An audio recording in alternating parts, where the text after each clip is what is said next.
Oh boy, there's Snowboy! First, I want to talk about two different kinds of potatoes. You have your russet potatoes and your waxed potatoes. They're going to act differently as you cook them, and so I want to kind of show the difference in that. First of all, the russet potato is going to have a lot more starch content. This is going to make it heavier, but it's also going to make it creamier and fluffier when you bake it.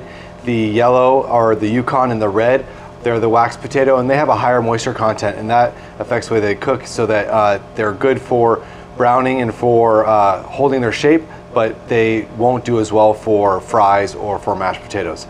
To demonstrate the high water content in them, I'm going to put them into 11% brine in these beakers here. You'll see that the red potato, as I put it in, is going to float. You'll see as I put in the Yukon potato that it should settle towards the middle. And then when I add the russet, you'll see that it will sink down to the bottom. This is showing that the russet has more starch, which is heavier than the water, and the other two, which have higher water concentrations, you'll see that they're floating and they're more the same weight as the water. So we've seen the difference between the waxed potatoes and the russet potatoes. Now I want to show you how to choose the right kind of russet potato for making fries and frying. You want to have the right amount of starch content in your potatoes so that you have that fluffy inside and the crisp outside.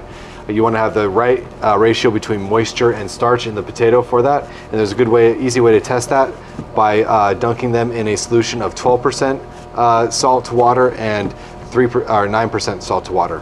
What you want to see is the potato is going to float in the 12% water. This is saying that it has the right kind of enough moisture in it so that it'll be nice and fluffy when you fry it up.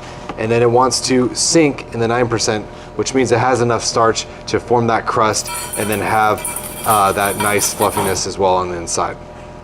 So that's how you tell your frying potatoes, and a little bit of difference between your wax and your russet potato. Thank you for joining us.